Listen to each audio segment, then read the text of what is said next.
Saat ini saya bersama Mr. Dolphin sebagai owner dari Fin Body Factory. Selain dari owner, dia juga merupakan atlet binaraga dan sekaligus juga sebagai pelatih. Dan belakangan ini baru saja melakukan pertandingan di 3 wilayah, yaitu di Thailand, Palembang, dan Kota Medan. Oke, dan saat ini Mr. Dolphin sudah menyediakan waktunya untuk share ke kita apa-apa saja persiapan dia untuk melakukan kompetisi. Oke, persiapannya itu seperti mungkin dari program latihan atau dari segi makanannya. Tentu dari segi makanan itu berbeda dengan yang bukan mengikuti program kompetisi kali ya. Oke, pertama dari segi makanan, jadi saya boleh bilang bahwasannya program saya itu berlangsung selama 5 bulan. 5 bulan. Iya, 5 bulan. Jadi berawal dari bulan 6 akhir sampai ke bulan 11. Sampai bulan 11. Iya, makanannya itu sebenarnya simpel aja ya. Jadi dari setiap makronutrisi kita cuman pilih satu saja makanan tersebut. Contohnya nih, saya memilih sumber karbohidrat yang cukup cepat diserap oleh tubuh, yaitu nasi putih. Oke. Iya, Karbonnya berarti dari nasi putih nasi ya. putih itu selama 2 bulan. Tapi sorry ya, biasa orang kan lebih ke nasi merah, beda ya? Beda, karena 2 bulan tuh saya menggunakan nasi putih, tujuannya adalah cepat diserap tubuh, mempunyai glycemic index yang cukup tinggi, gampang dicerna, dan rasanya juga cukup enak. Ya Pak. Itu bulking. Oke, Iya, itu itu bulking, 2 bulan. Dan sumber protein yang saya gunakan ini cukup kontroversi, karena biasanya kalau orang ketika diet itu pasti mereka dada ayam. Mungkin bulking ya dada ayam. Kalau saya bulkingnya itu menggunakan sama dada ayam, tapi ada variasi dengan daging sapi. Daging sapi yang saya pilih itu adalah bagian dari sengkel. Sengkel? Iya, sengkel. Oke. Dan saya juga memakan daging pork. Oke. Iya. Itu tujuannya masih bulking ya? Sebenarnya ketika bulking dan cutting juga saya masih menggunakan itu, masih makan itu. Cuman yang kita pilih itu harus bagian yang lean. Contohnya bagian pork ini saya memilih pasti bagian yang lean. Oke. Iya. Bukannya bagian banyak lemaknya ya? Iya benar, itu adalah sumber protein saya pilihan. Habis itu sumber seratnya ketika bulking saya seratnya cukup sedikit. Itu dikarenakan kita mau memasukkan kalori sebanyak-banyaknya ke dalam tubuh tanpa menggunakan space yang banyak nih. Iya. Berarti dimaksimalkan di protein dan karbohidrat. Dan dikurangi fibernya ya biar balance ya. Iya, jadi fibernya saya cuman makan sedikit selada. Kadang-kadang saya juga suplementasi menggunakan psyllium husk. Psyllium husk itu? Psyllium husk itu dia adalah salah satu tumbuhan, mungkin kalau nggak salah dia dari India. Dan itu dia sudah dijadikan tepung atau bubuk dan mengandung hampir 100% serat. Jadi dia bisa tinggal diminum saja. Oke. Dan boleh dicampur dengan makanan juga? Nggak bisa, nggak enak. Jadi dia campur dengan minuman saja. Dan satu lagi saya menggunakan jus buah. Jus buah. Iya. Kita lanjut nih ke cutting seasonnya. Ketika bulking kita tuh kalori counternya di 3.800 per hari. Dan ketika cutting saya perlahan-perlahan menurunkan, yaitu di bulan 8 tersebut saya mengkonsumsi sekitar 3.100 kalori. Dan itu masih gampang. Dan bahkan saya senang ketika saya turun ke 3.100 kalori karena saya nggak usah harus maksa makan lagi. Iya. Nah, kalau kelaparan itu gimana solusinya? Nah, ketika kita cutting dan kita kelaparan, kita harus mengubah makanan kita lagi nih. Contohnya sebelumnya saya kan tadi bilang ketika bulking sumber serat yang saya gunakan itu adalah sedikit selada sama psyllium husk yang merupakan suplemen tersebut. Jadi ketika saya cutting nih, ketika sudah mulai merasakan lapar nih, saya menambahkan sayur, contohnya brokoli, Saya memilih brokoli dan buah-buahan yang jus-jus yang tadi saya bilang itu sudah nggak ada lagi nih. Jadi Jadi sekarang diganti ke buah asli. Iya, supaya contohnya. dapat bisa kenyangnya itu ya. Iya benar. Contohnya saya habis makan nih, makan nasi putih, habis itu makan dada ayam, habis itu makan brokoli, masih kurang kenyang nih. Ya udah, nggak apa-apa, kita tambahin jeruk 1 biji atau 2 biji. Oh, oke. Jadi dia langsung kenyang gitu. Saat proses cutting, ada nggak pilihan-pilihan buah yang nggak boleh dimakan dan apa yang direkomendasi untuk dimakan? Kalau saya cutting itu buah yang jarang saya makan, maksudnya kenapa jarang saya makan? Karena mungkin kalorinya cukup tinggi ya. Itu adalah pisang satu, iya, Ya. iya pisang. Oh, soalnya sorry ya, kalau yang gym yang biasa-biasa gym gitu, yang sehari-hari yang nggak tahu ya ataupun yang nggak pernah ikut kompetisi, itu justru makanan favoritnya itu yang disarankan pisang. Iya, pisang sebenarnya bagus ya untuk cutting maupun bulking, tapi dia lebih cocok ke bulking karena pisang itu kalorinya cukup tinggi. Oke. Contohnya 100 gram pisang itu mengandung sekitar 100 kalori gitu ya. Dan itu cukup gede sih. Oke. Hampir sama dengan nasi putih kali ya. Oh, oke. Berarti Iya. disarankan kalau memang untuk yang tujuannya cutting untuk kompetisi, berarti dia kan lebih tight gitu ya kan, lebih ekstrim. Tidak dianjurkan pisang ya? Pisang harus dikurangin. Dikurangin. Iya. Oh, tapi boleh gitu ya, tapi Boleh, dikurangin boleh. ya. Pisang boleh. Pisang dia mengandung potasium juga, itu bisa memberikan kita efek kontraksi otot yang lebih bagus kalau kita makan pisang. Oke. Iya. Oke. Baru tahu, karena selama ini pikiran saya itu pisang the best untuk orang-orang yang gym. Kalau untuk cutting sebenarnya buah-buahan yang cocok itu yang lebih low calorie ya. Jadi kayak semangka. Oke, semangka. Habis itu nenas. Nah, Habis itu pepaya, buah naga dan melon. Iya. tapi bukannya kalau semangka kadar airnya banyak? Iya, sebenarnya kalau masalah ketika kita cutting ini, air banyak itu lebih bagus daripada air sedikit nih. Karena ketika kita makan sudah sedikit, minumnya juga Batasi dikurangi. ya, dikurangi. Jadi kita pasti bisa merasa lebih lapar nih soalnya. Ya. Berarti standarnya dari bulking ke cutting itu prosesnya 3 bulan ya? Sebenarnya bulking itu paling bagus sih kalau bisa 4-6 bulan ya. Oh, 6 bulan. Iya. Tapi ini kondisinya beda ya? Ini kondisinya beda karena ada kompetisi di bulan 11, jadi kita harus mengakhiri bulking dengan cepat. Oh, oke. Oke. Lalu kita lanjut lagi ke step 2 cutting saya. Nasi putih sudah hampir dieliminasi, jadi karbohidrat yang saya gunakan tuh berasal dari ubi. Ubi? Iya. Oke, berarti awal tadi waktu kita cutting step pertama itu masih ada nasi putih, kemudian step kedua itu kita udah kurangi nasi, ganti ubi ya? Iya, ubi. Ubi dan kentang, saya pilih ubi dan kentang sebagai penggantinya ya? Iya, dan buah-buahan kayak pisang tadi juga sudah sama sekali tidak ada lagi. Oke. Iya. Dari sayur-sayurnya juga lebih ditingkatkan kan pada saat cutting, mungkin itu ya? Step 2 cutting itu sayur juga sudah lebih banyak dari sebelumnya. Jadi biasanya menu saya itu dalam satu kali makan tuh sekitar ubi yang sudah direbus itu 300 gram. Habis itu brokoli atau sayuran lainnya sebanyak 100 gram.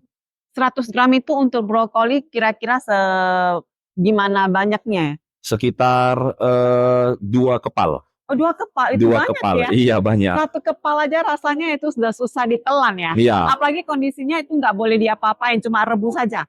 Cuma rebus dan dipanggang. Oh, dan nggak pakai garam, nggak pakai apa-apa? Ada menggunakan garam. Sedikit ya? Iya, sedikit. Oh, oke.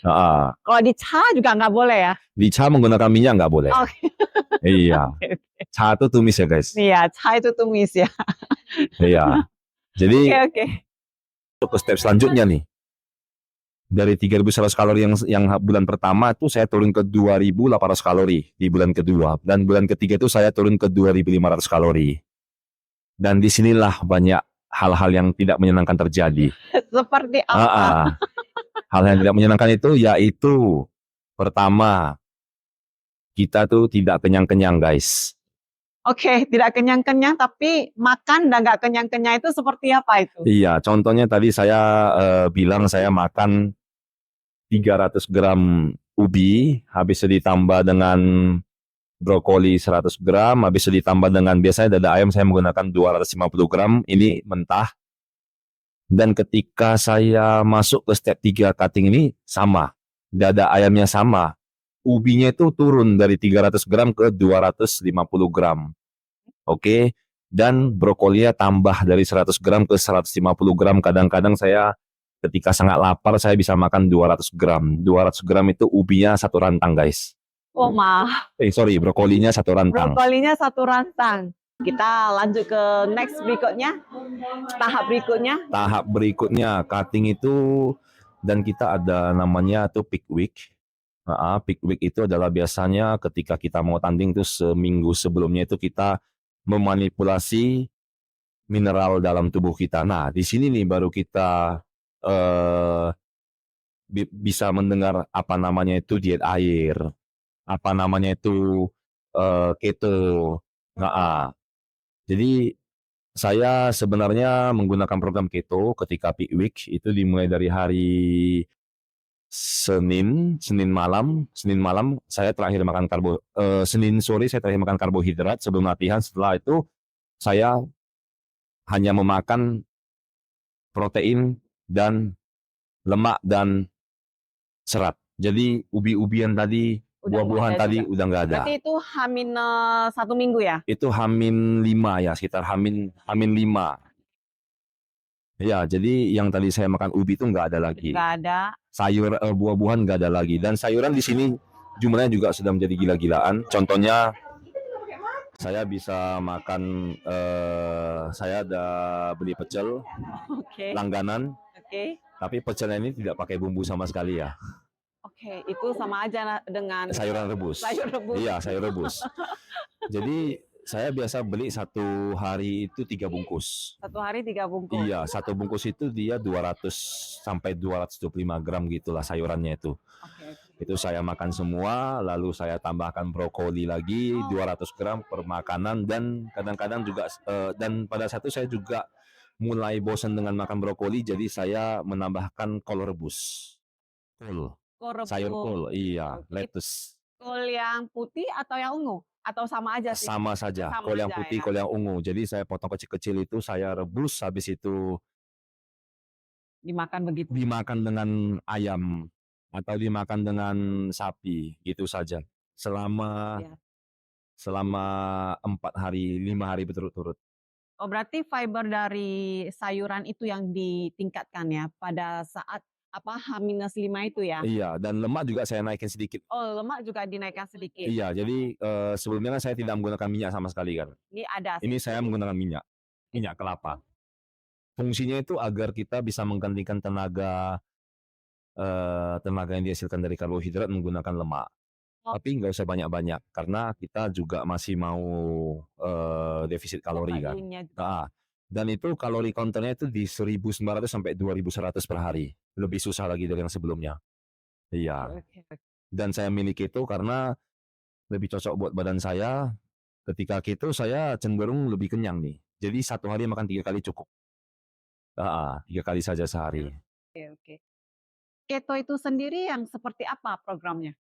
Karena nggak semua orang tahu ya program keto itu seperti apa. Nah, sebenarnya keto ini guys, dia adalah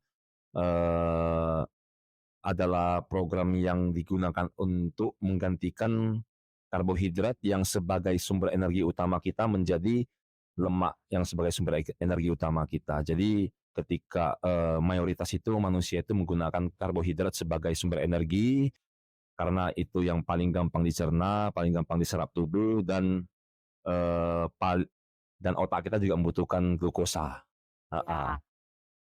Jadi ketika kita pindah ke keto, itu ketosis, ketogenic diet, tubuh kita membakar lemak sebagai energi. Membakar lemak sebagai energi. Jadi gula yang kita punya itu sudah nggak ada lagi dalam tubuh. Gula itu disebut glikogen kalau ilmiahnya. Jadi tujuan kita keto itu satu adalah menguras habis si glikogen ini, Yang kedua adalah untuk menunda lapar kalau bagi saya. Udah lapar. Iya, saya dapat menekan kalori lebih rendah lagi ketika saya keto. Dan eh itu saja sih kalau keto. Cuman ketika keto itu tenaga kita juga pasti turun drastis ya guys ya, power. Contohnya, Masuk karbo ya. iya, contohnya ketika misalnya kita bisa squat nih, squat menggunakan beban 100 kilo Yang biasanya. sebanyak 15 kali. Ini. Jadi kalau kita keto itu jangan harap bisa 15 kali. Oke. 8 kali aja sudah jago. Iya, sudah jago. Atau bahkan yang 100 kilo itu mungkin turun ke 60 kilo. Dan recover antar set itu sangat susah, sangat capek sekali rasanya. Terus kita tadi udah bahas masalah program latihan, udah bahas juga asupan-asupan makanannya yang boleh dan yang tidak. Terus program latihannya yang dari pada saat bulking ke cutting itu semuanya kita udah bahas. Tentunya kita pengen tahu perasaan dari Mr. Jovin itu bagaimana ya pada saat persiapan, pada saat di panggung dan pada saat udah selesai pertandingan itu feelingnya seperti apa? Oke, sebelum kita ngomong panggung, kita ngomong tentang ketika pendaftaran saja. Ketika technical meeting. Seru. Iya, ketika technical meeting. Jadi itu technical meeting kita dari Pattaya di Thailand. Dan saya lihat gile ini ramai sekali pesertanya. Oke. Kalau Itu nggak dari salah, itu hanya dari Thailand atau sampai sedunia atau gimana ya? sampai sedunia. Sampai Saya sampai sedunia. ketemu orang India, orang Sweden, orang USA. Berarti yang dari Eropa juga ya? Berarti ini benar-benar open ya? Iya, benar. Ya? Luar biasa. Oke. Jadi ketika saya lihat 200-an peserta itu, saya juga sempat down. 200? Iya, 200 peserta. Yang 40% itu cewek ya. Jadi cewek juga banyak sih. Oh, berarti dia ada kategori cewek juga ya? Iya. Oke. Ketika kita technical meeting, saya lihat gile ini orang banyak yang besar-besar gitu. Berotot-berotot kekar-kekar. Jadi sedikit down ceritanya. Sedikit down, iya. Tapi saya tetap optimis. Oke. Tetap optimis. Pada saat chat, kita kan ada chat badan nih. Chat badan. Iya. Chat badan itu biasanya H-1 atau pada hari itu juga atau gimana ya? Nah, kalau di Thailand tuh kita H-1.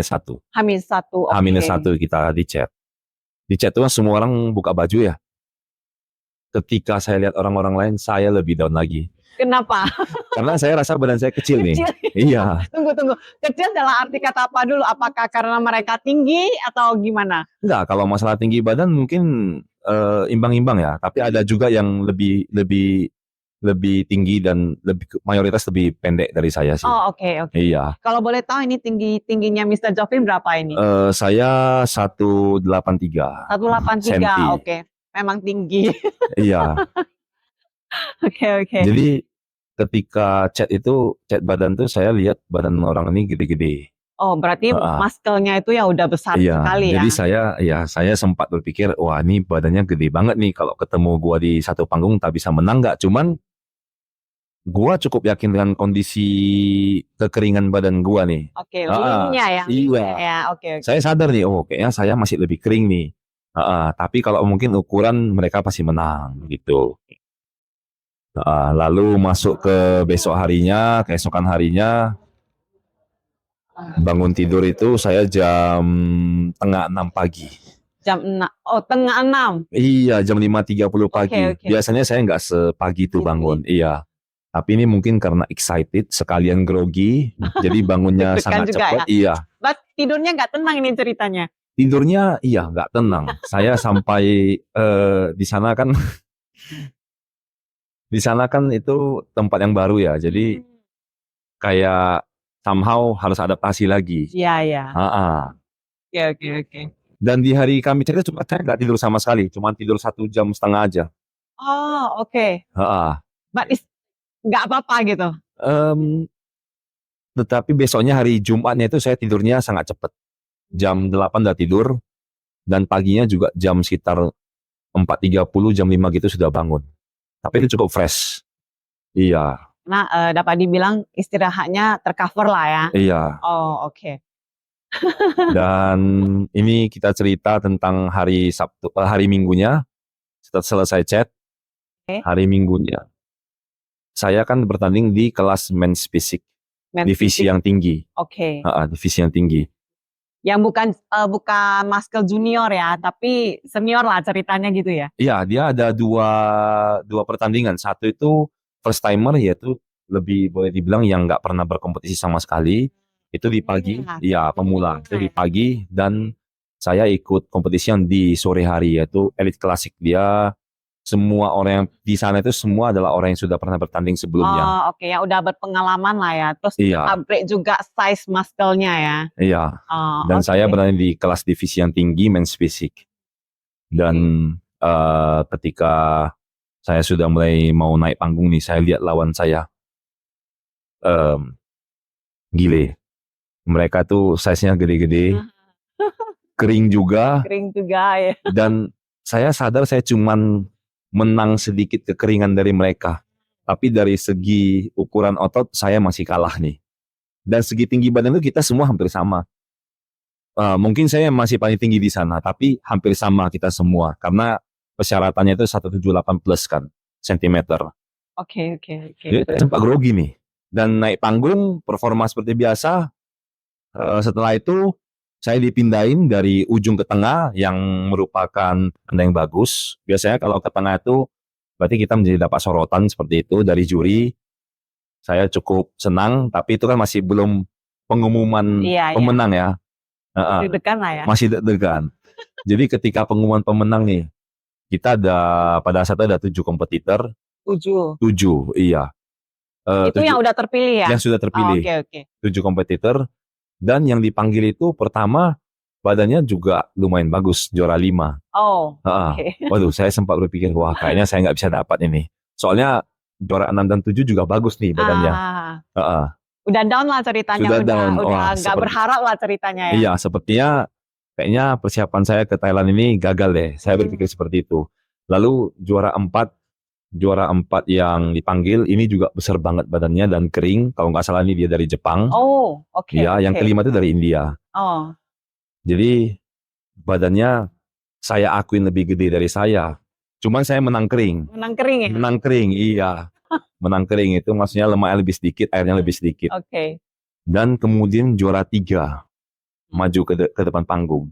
Juara 3 ini adalah memang orang Thailand. Tapi dia size-nya adalah paling gede dari semuanya. Wow. Dan dia adalah PCA Pro tahun sebelumnya. Jadi dia adalah peserta pro, beneran pro, true pro. Jadi setelah dia naik ke juara 3, saya langsung, wah kayaknya saya nggak ada harapan lagi. Ya, masa ceritanya ya. Soalnya saya berpikir masa badan seperti ini saya juara 2 nih. Dan ternyata habis itu saya yang dipanggil, guys. Wow. Iya. Dan saya langsung kayak percaya dan tidak gitu. Iya, aku beneran dipanggil nih 166 dan saya langsung gitu ya? Iya, saya langsung senang loh meskipun juara 2 loh. Saya langsung kayak bersyukur gitu. Ya karena saya nggak berharap juara 2 nih. Saya lihat badan-badan mereka sebenarnya saya itu kayaknya kalah size gitu. Dan tiba-tiba dapat juara 2 tuh ya feelingnya itu gile aku juara 2 nih. Bagus banget gitu. Oke. Berarti waktu kompetisi di Thailand Mr. Jovin mendapat peringkat kedua.